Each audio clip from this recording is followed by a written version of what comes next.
amount of takes this video has had is amazing. I had a bit of realisation last night following on yesterday from doing the video of the Maze of Forgetfulness. I've used my imagination a lot. I find it daydreaming. I find it really handy to access subconscious emotion.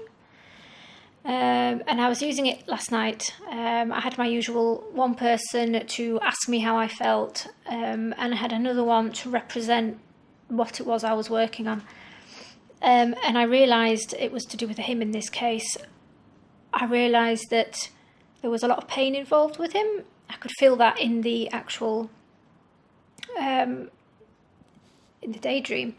I found that if you can keep a certain level of awareness, it's almost like in a dream where you are your dream character, yet within is the you that's lucid and aware, and you can almost comment on the dream that you're having without actually being a part of it. I found that if you can find that in a daydream, you can access your subconscious really well.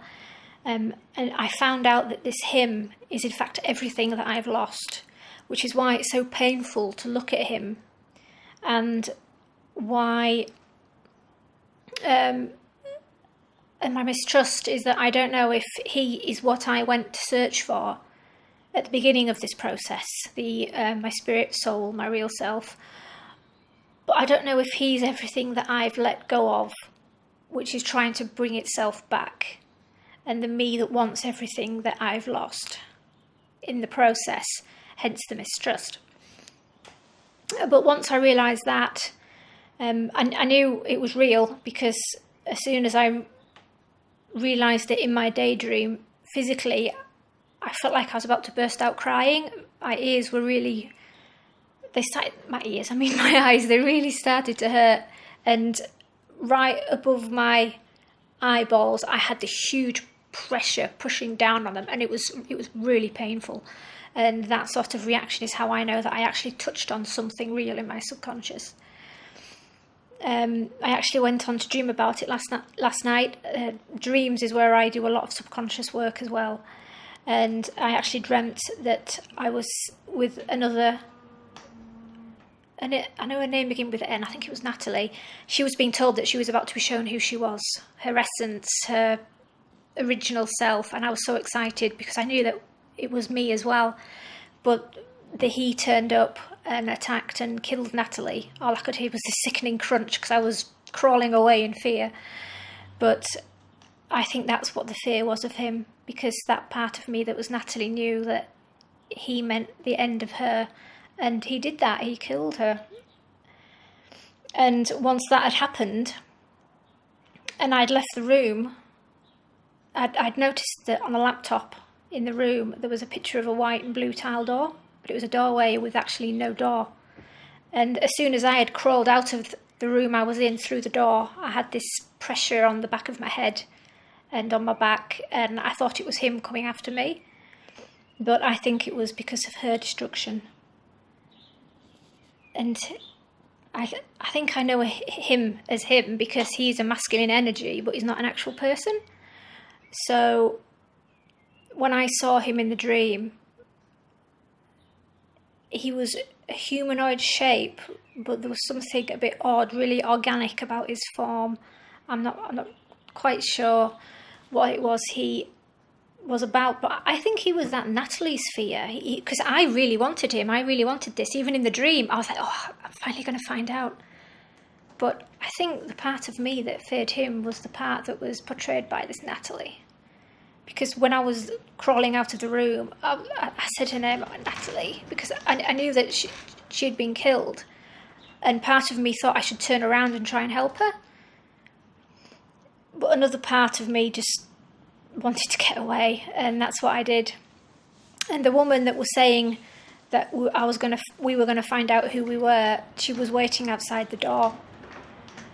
And she placed, I think it was either a toy or a stuffed black dog in the doorway, and I thought it was meant to stop this him.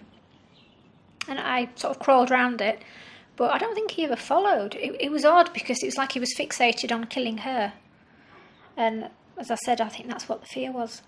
her fear that knowing that him would be her end, because that's how the thought from my subconscious initially came to me. You will not let go of you because you fear him. And she was the you, and he was the truth, basically. And the truth meant that she wouldn't be anymore. So, I always wondered whether he was the old that I'd just gotten rid of, but I'm still not too sure, to be honest. I mean, I went on later last night to dream about being dissolved in acid, and I could feel every particle and muscle fibre in my body being separated and being pulled apart and dissolved. And my body in bed was physically doing this because I started to wake up during it when I could see all these muscle fibres being pulled apart, and my body was shaking so much it woke me up. I could feel my body shaking while I was still in the dream, and when I woke up my body was still shaking, nearly convulsing, which was rather frightening because I've never had that before. But I'm grateful when I do this work in my dream, but I always wake up thinking, oh, was it just a dream, or was it just symbolic, or was it actually happening? All I can think of is that it's a bit of everything. I definitely think my talking about it yesterday helped, definitely. But yeah, the everything that I've lost, that's a huge thing for me. I don't know what it is that I've lost. I just know that it's something that I really want back. Assuming it's not everything that I've lost during the process, which I think is the fear. As they say, when you're... I don't really go on the whole releasing the ego part, but in this case, it's the closest, and it's that ego's last-ditch effort to try and trick you into thinking that it is what you're looking for. I think that's what's been stopping me. To be honest, I'm still unsure if that is actually the case or not. But I don't know what it is that I feel that I've lost that I want back. I mean, I've always associated this feeling with the soul partner. Not necessarily the human aspect, but the energy, the real self, the higher self. That's the closest I can think he would be. The only other he I can think of would be some sort of God type. I've never really been a big follower in God. It's too bogged down with the whole religious system for me. I've always used the term presence because that's how my memories of the higher dimensions were aware of it. A presence in everything, the creator and the creation.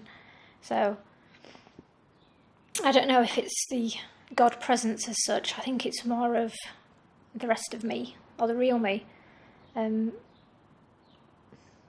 I have actually been him once before in his energy body on whatever reality or dimension that was, and feeling myself as a male was strange. I'll say that much, but it felt good as well, and I could still feel this feminine me within him. And ever since our merging, I've sometimes felt him inside of me, rather like one of those Russian dolls.